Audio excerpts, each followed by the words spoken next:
Hello and welcome to Nerds in the Corner. I'm your host, Bill C. And I'm your co host, Justin McNeese. Well, for today's episode, we have a great topic. We're going to discuss AI. What do you Yeah, got in mind, Justin? yeah, that's right, Bill. AI, artificial intelligence, the brain without a body. It goes by many names, right? So it's been a hot button topic over the last several weeks, several years, really. I think Elon Musk really started sounding the alarm on this topic several years ago, 5 or 6 years ago, and wanted the public to be aware of the potential dangers that might be coming with artificial intelligence and also some of the positives that might be coming with that. But as we have seen with some recent political legislation and some other things in the news, there's even more reason to be talking about AI right now. Chat GPT is moving forward at a rapid pace.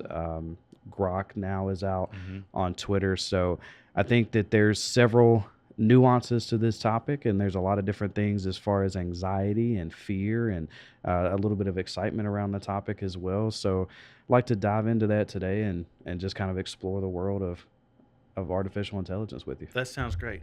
What is this legislation that you speak of?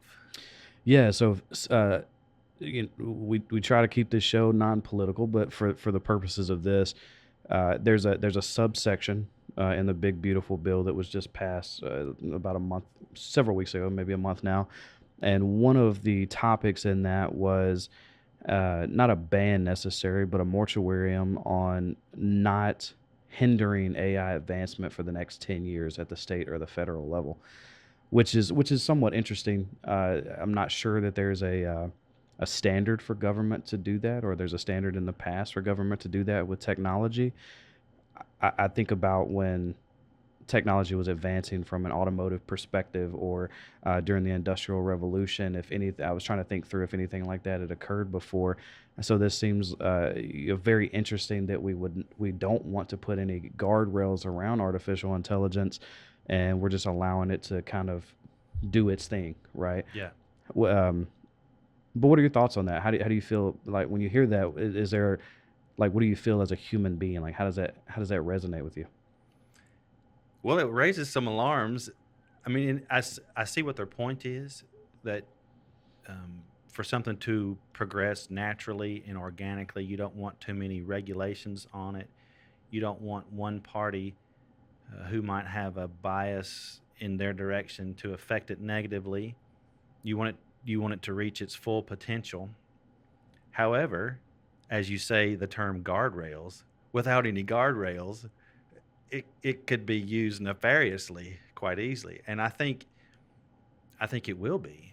So the benefits of that policy will be it's going to grow fast. Mm-hmm. A company that's building an AI platform will be unencumbered, and it will be the natural forces of the economy will say who uses what or which one becomes the most popular. People will be able to explore new ways, and that it will be usable. If there's a sector of society that needs it to function in a certain way, that AI could be those companies like Grok or ChatGPT could modify it unencumbered to accommodate those things.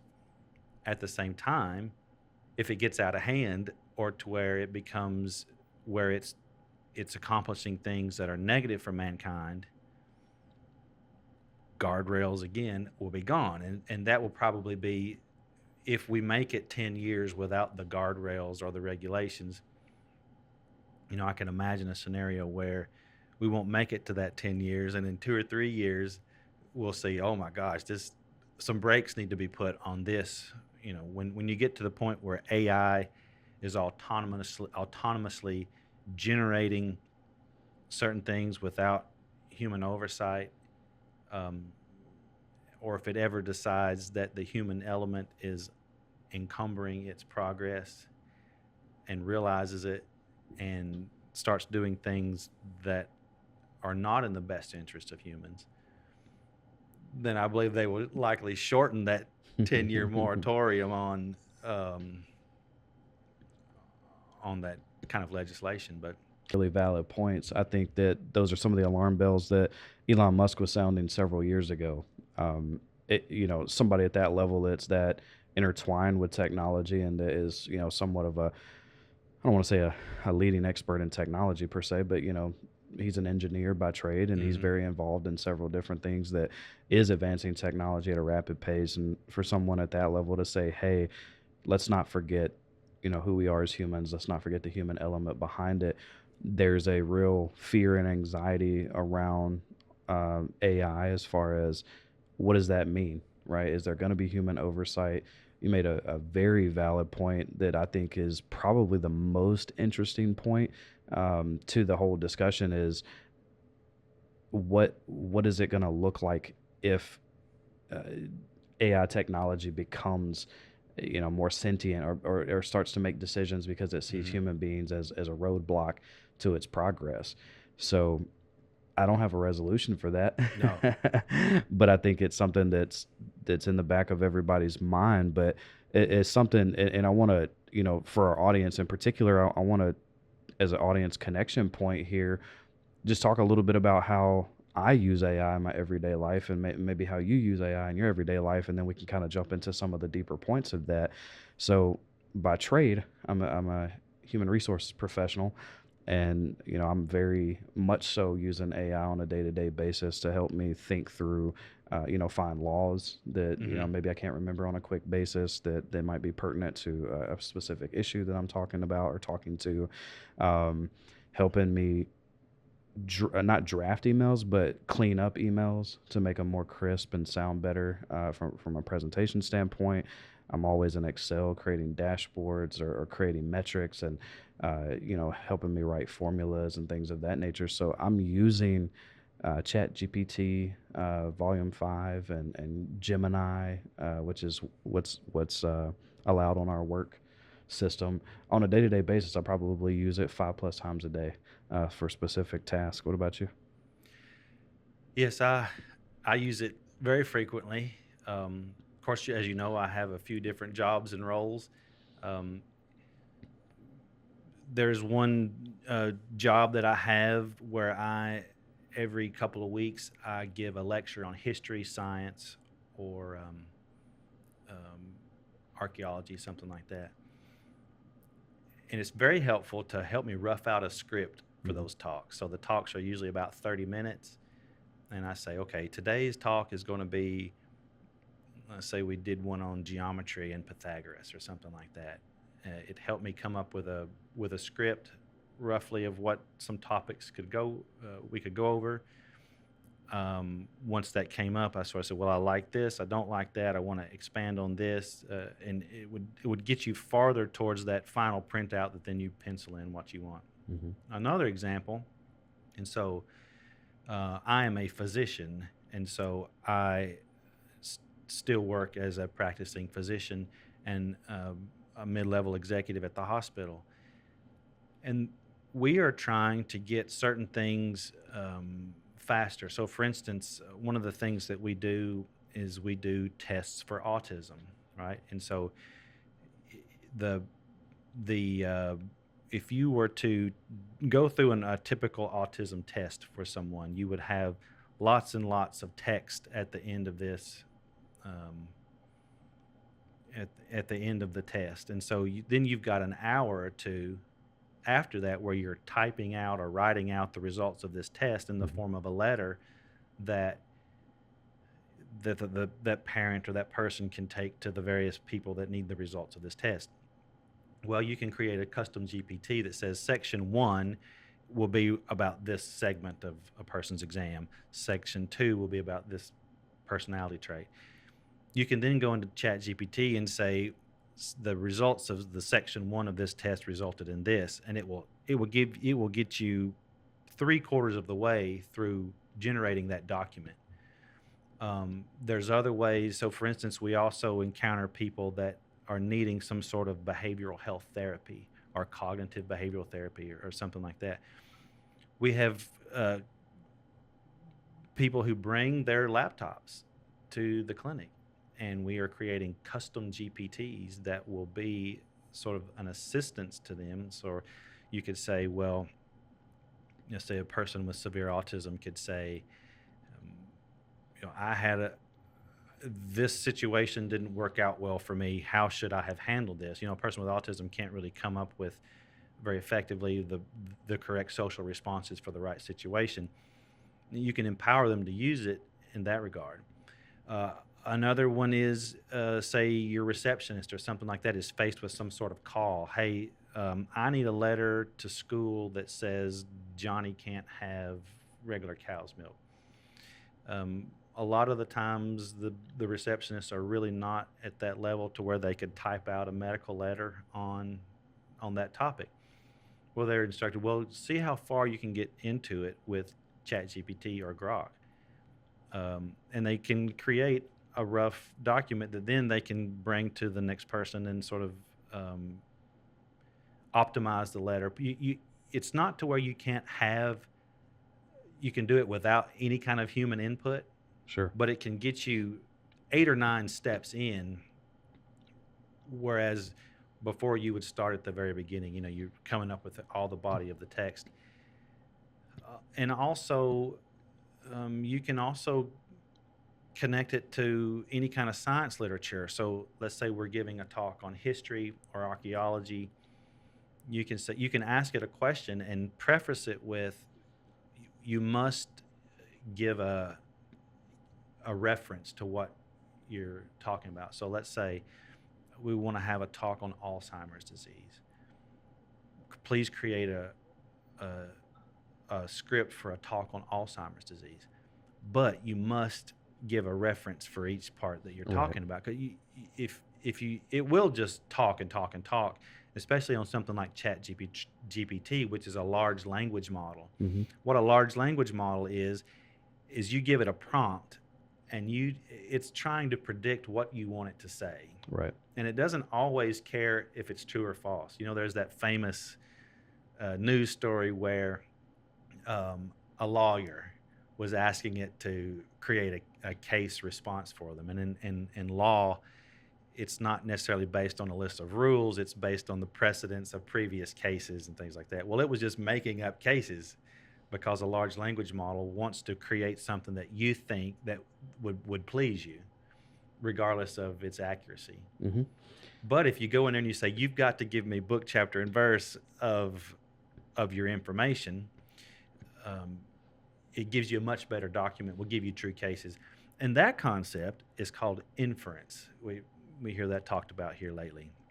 And inference means the better your question, the better your answer. Right. So if you go in there and you give it just a quick prompt, make me a letter about this, but the more information that you're giving it, more beacons of truth that it needs to negotiate, you're more likely to get complete facts. Right. Yeah. So it's the prompts are important, Right. or super important, or critical, I think, in the information that it solicits. Right. Chat GPT is is an information system pulling from a data set, right? So artificial intelligence, the way that I understand how Chat GPT works, and Grok and Gemini and some of these other systems, are pulling from a system of knowledge, right? They're not generating anything necessarily. They're not generating new ideas or being cross-functional in how they pull in information.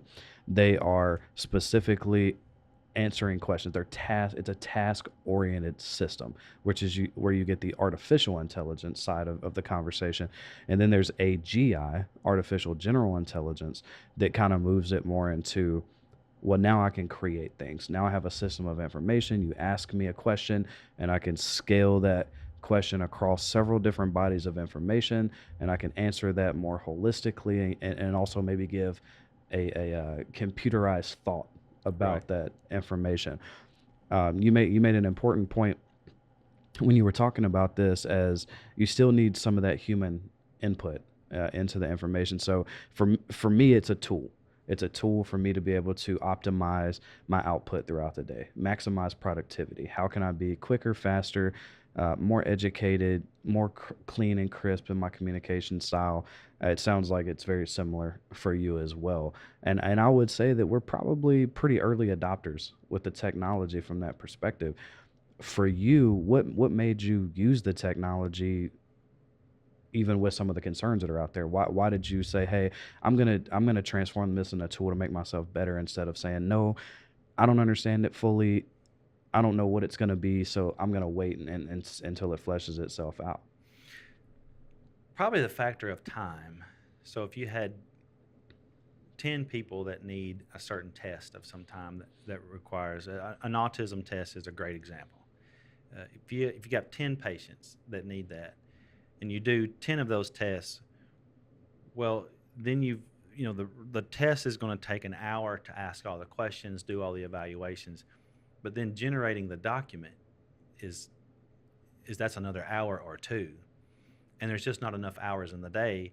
You're going to have uh, patients or people suffering that are needing this information and this idea communicated back to the appropriate people, but the thing that's holding up is me or someone else typing this Hmm. out.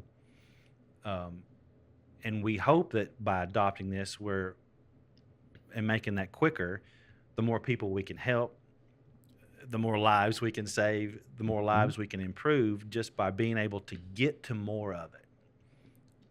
And also, like say you have medical staff or um, science support team members, you can the amount of tasks that they can create per hour or per day drastically increases. And as a result, you're getting to more of the problems that the world is throwing at you, and you're Hmm. you're solving those problems more effectively. Also, you're making better use of the economics. Sure. So instead of having two or three people that you're having to pay by the hour to generate these things, one person could then do that effectively, Hmm. feel much better about the things that they're creating, uh, drastically decrease their error rate. And plus, you've got the two other people that would have been working on that document generation or document delivery that then can then be deployed to a much more positive aspect. Like they're solving additional problems that humans face. So in that way, I feel like we're doing great, and that we're using it effectively to optimize the reduction of human suffering. If you're in a type of a job where your job is to identify people's problems, present them with a solution, and then communicate that to the appropriate people effectively, then that has been a game changer for both patients and the systems trying to do it. Yeah, I agree. I think using it as an optimization tool with the right intent. I think intention matters in almost anything that you try to do in life, and so using it for those intentions, I think, is phenomenal, and is exactly how I think a huge chunk of the population will view it. One of the things that you said, and I'm glad you phrased it this way, is the other two folks can be deployed into other areas, right? So if we can transition into kind of the ethics behind AI and some of the bigger picture thoughts around it, I think that is a real fear where someone in your situation may take those individuals and repurpose them into a broader realm and say, hey, okay, now you don't have to worry about administrative tasks. Go solve this thing for me today. Help make my life easier, and get some fulfillment out of that. There's a lot of opportunities and a lot of jobs that AI is going to optimize and do better than human beings. It's Hmm. just a fact. It's not a debate that I think we Right. have. It's a factual thing. So the ethics behind that is, what do we do with those people as technology continues to advance? And because it's getting better at a rapid pace. And with this bill, it's going to speed up probably faster, if not probably the most speed induced technology that we've ever seen Right. in human existence, I think, will come from artificial intelligence technology. I think about, and I'm not a naive thinker when it comes to this. I'm sure that at one point, when there was 100 horse and buggies in one automobile, that the sentiment was the same. That there was fear of, what is this going to mean, and there's entire industries that collapsed when the horse and buggy went away, right? But then there's an entire industry that's built up by the Right. automobile, Right. and so I have some optimism about the future that there will be a replacement Oh, for opportunity sure. for individuals. But what are your thoughts on that? How do you feel like I we think approach that? your analogy about the horse and buggy scenario fits it well. So back when the vehicle, the gas powered or the horseless carriage was being invented, yeah, folks like horse trainers and carriage makers and blacksmiths felt the pressure. Like, oh no, the people aren't going to need horse drawn carriages anymore. This is awful. We must shut this down. We need a regulation that says you can't make a horseless carriage because all of the people who make carriages or that keep a livery stable next to the hotel, they're going to go out of business. Then they'll all starve to death. But in actuality, it turns out that it was much better for society Mm-hmm. to redeploy those individuals uh, towards, to modernize those things, and so that they were accomplishing problems. There's still, I think that there's, and this is sort of proven, especially in rural medicine. So I end up doing a lot of my medical practice in a rural setting, and there are not enough humans available in these rural settings who are good enough with words, who can explain a a difficult situation to a judge, to a hospital, to another medical specialist, to the Social Security office, to the school.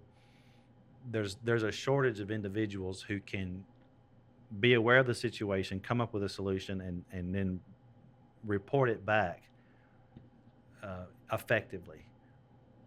But if you encourage them to use, it would take five highly trained secretaries or receptionists or medical assistants to do that.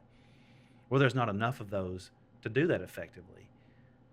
And so, yes, if we end up replacing some of those tasks with AI, yes, you might diminish the overall need for those type individuals, but there's not a there's not there are many shortages that's going to, and problems that exist because you rely so heavily on that. Even myself as a physician, I realize and I feel it already that people are relying on their doctor less and less because you can just ask ChatGPT. For instance, you and I have children, and you ask your child something, well, or maybe your child asks you, Daddy, how does a rocket work, right? And you could I could give them, maybe I don't know well enough to give them a satisfactory answer, but how much better it is when we say, I'm not for sure, let's ask ChatGPT. And I find myself suggesting that to people I encounter. Don't allow the answer of I don't know. There's really no reason to say I don't know, because every human with internet has the same access to information anyone else wants that anyone else would have. If you or I wanted to build a spaceship, well, I mean, these new iterations of Grok and ChatGPT will get you there. Mm-hmm. Um, I am sort of a hobbyist in quantum physics. Back in the day when I got my physics degree, that was Newtonian physics. We really didn't talk about quantum physics. And if I would have said in class, man, do you know you can harvest energy from the ether using the Casimir effect? Well, you would have probably been dismissed from class, and so now you can just ask those questions. Yeah. You can get really far into that topic. Like if we wanted to build a device that would uh, harness free energy from the ether, well, there's people doing that now, and they get that information from AI. Um, and ask it how to turn $100 into $1 million. I think every human on the planet should probably do that exercise. It's quite interesting. Mm-hmm. It's sort of, if you're working on your car, if you're working on something in your house, you can just ask it. If you've lost your owner's manual from the video switcher you just got, Mm-hmm. well, you can just say, hey, according to the owner's manual of this particular contraption, what would it propose as a solution for this problem? And that's super helpful. Yeah. So there's not the need for going to another human to help you solve the problem is is going away. Yeah, I think that is an incredibly powerful statement in two different ways.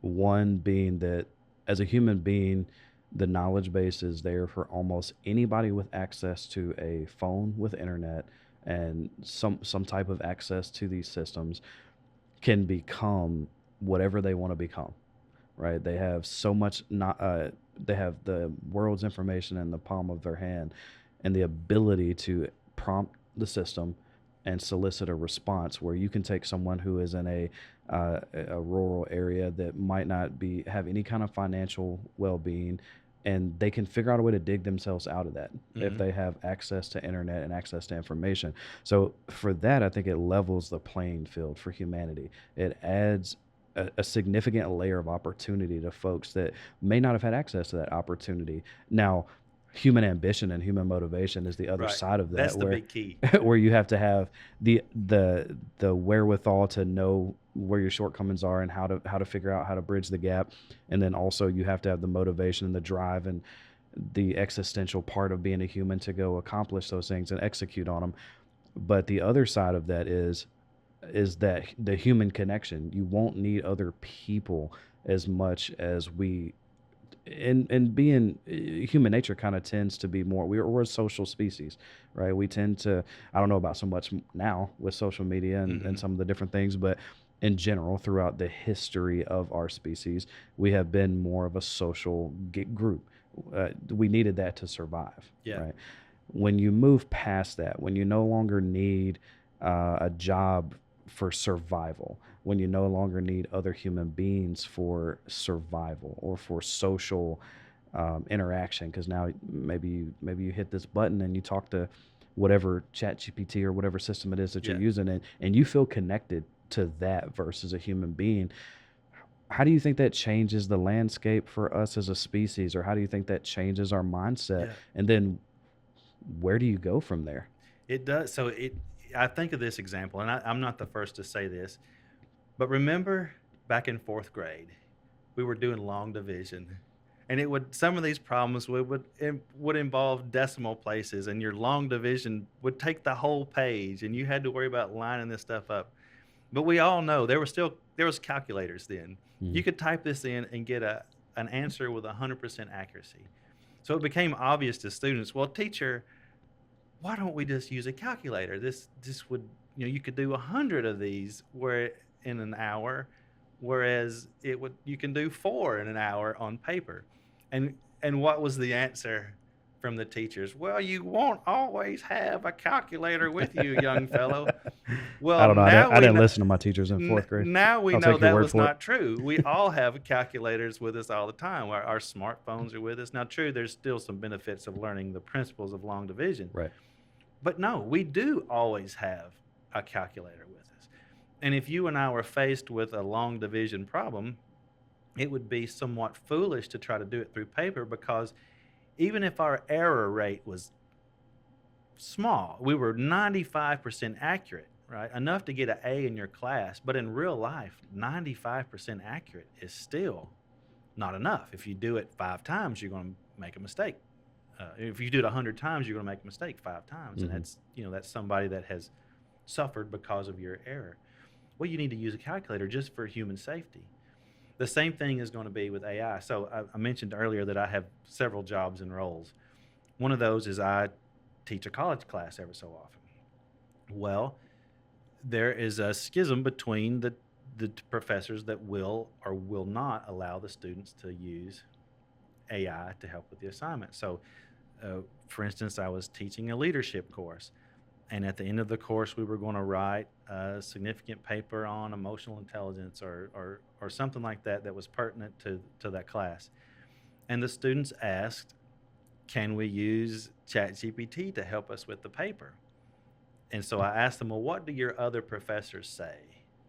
And some of the professors said, "No, absolutely not. You need to be able to do this critical thinking exercise yourself. You're not going to always have ChatGPT available to you. And to that I say, similar to the calculator exercise, all right, first off, I do think we're going to always have Yeah. AI with us. Maybe the infrastructure goes down and there's no phone service or electric service, something like Yeah, but that. we're not writing 5-page Right, leadership papers at that point. right. And so my request of them is yes, I want you to use Chat GPT to do your assignment. The point of the exercise is not to type, uh, though I want you to know how to type. But what I want you to do is I want you to use Chat GPT, but I want to see that you can improve on what ChatGPT can come up with. So if the question, say you were one of the students and I asked you, your assignment was, okay, I want you to write a paper on using emotional intelligence principles. How can you optimize yourself and your knowledge of those? Why is it important for a leader to be well versed in these topics? Well, I could type that in and say, so I know what a paper that ChatGPT would generate would Mhm. look like that. And so I want to see that you've added to that, because that's what the future will be. That most everyone who's not being graded on that would use ChatGPT to get them the bulk of the way into that. But I Yeah. want you to arrange it in such a way that it's a bit more understandable. I want to see that you have taken it and added a human element to that to make it better. Now, before, right, if you typed out your 12-page paper and you had only one or two typos in there, well, that's for a human, that's not very many. That's still an A.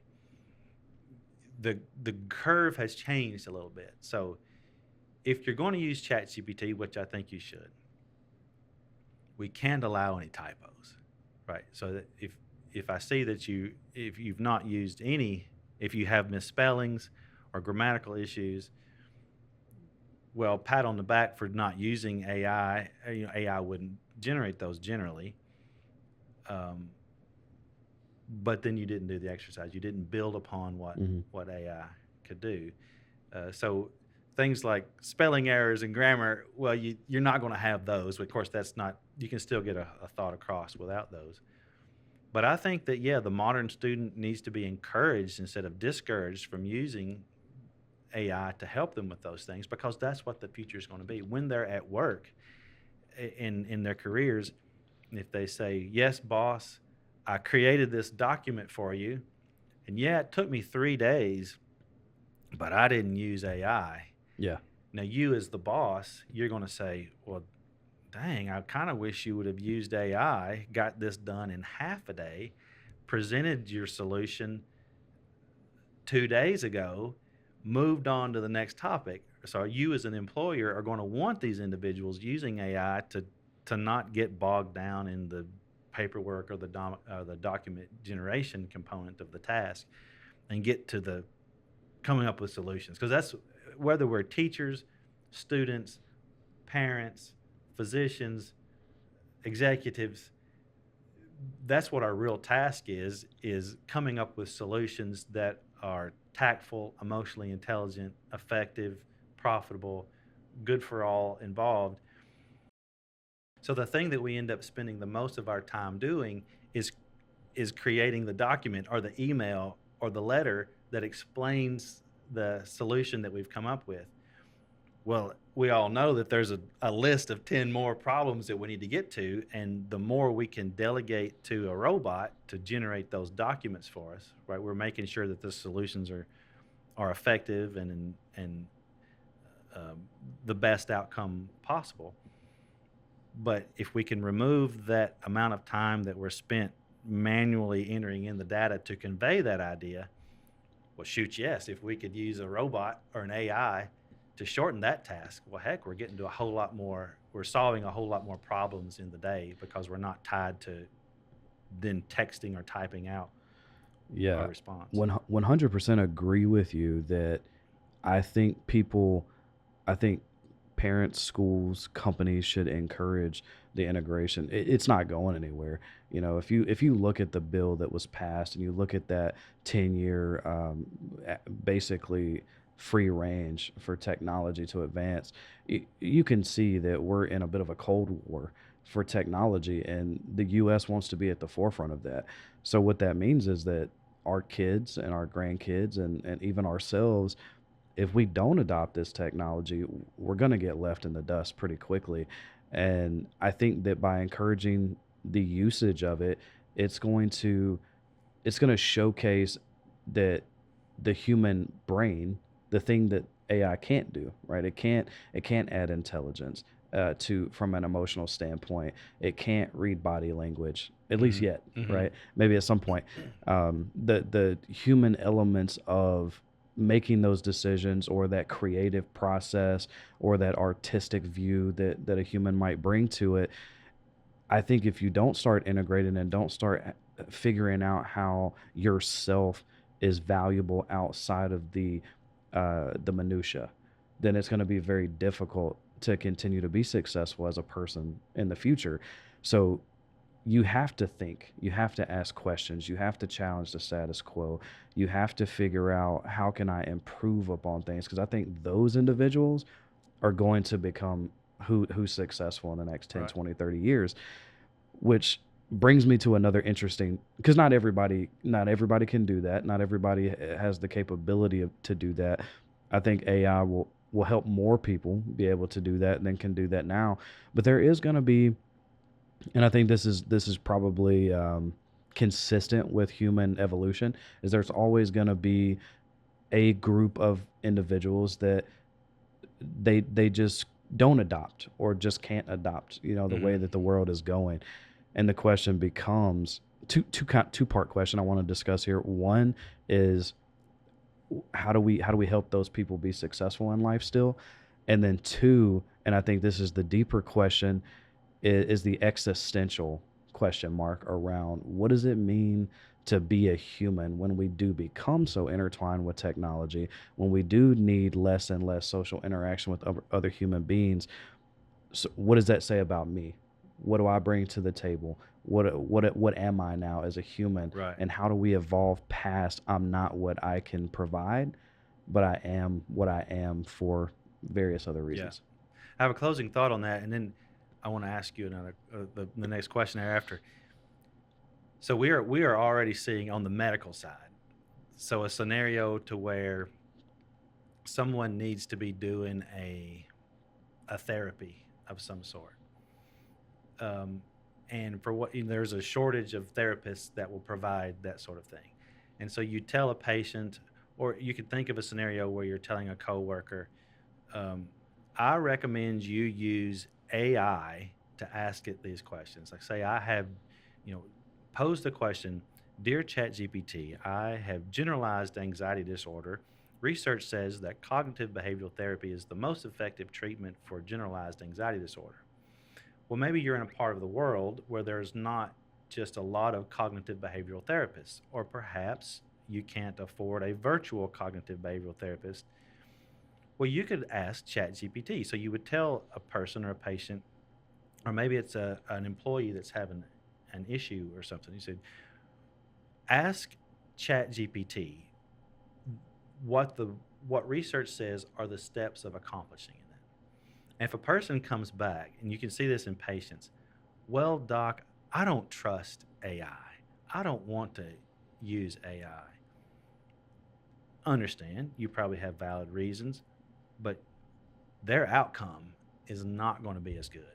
They're going to have more suffering because they have cut themselves off from that tool.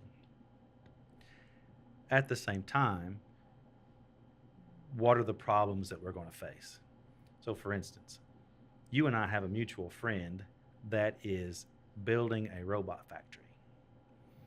And the problems that he is coming up with is there are not enough people to build these robots in the US. It would be so expensive to hire people to build robots in the US. The robot that you then make wouldn't be affordable unless except to a very small cohort of the population. And so the solution is you create robots to create the robots. And that is where the Terminator scenario comes up with, where Yeah. robots are optimizing robots. Yeah, that sounds so Right. So futuristic and that I dystopian. think in the future, that's what's going to be the problem, where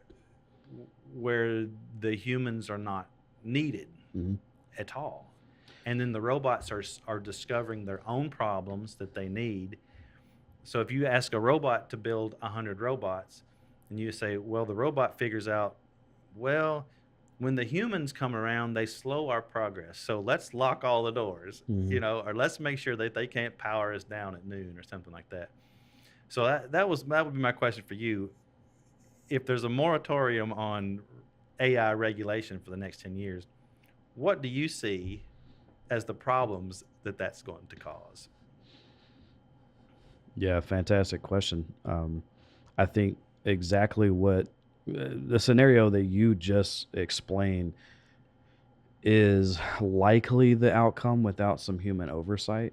I think that if we have to have some type of regulatory body responsible for it, not to slow progress, but to maintain some safeguards Human safety. within the Mm-hmm. process.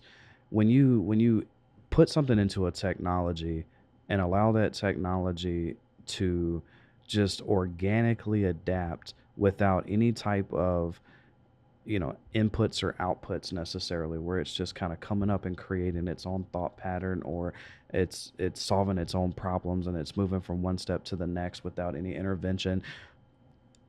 To your point, it becomes okay. Well, human beings, I don't want to power down. We can make 1,000 robots by noon, and if we power down, it's going to hurt productivity, and I'm designed to be productive. If you don't have some type of code within there, or some type of intervention process, or some type of regulatory body that's overseeing this technology, yeah, I think it can go down a slippery slope very fast. And so I think you have to have that.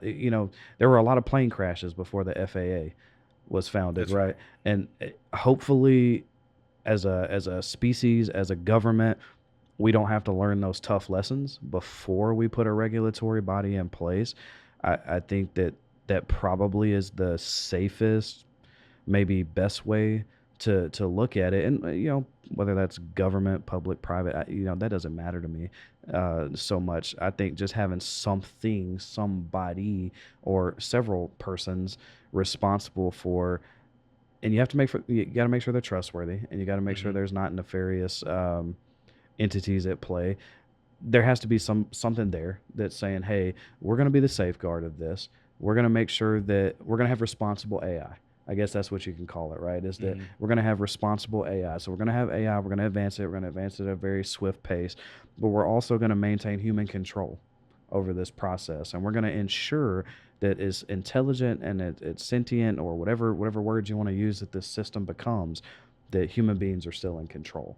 And if we Yeah. lose that ability, I think we're going to get into a very dangerous situation very quickly. Not only on a robot or a machine being able to lock us out of something, which is terrifying in and of Mm-hmm. itself, but I think it rapidly increases the point I was making earlier, which I want to touch on again, is so what are we?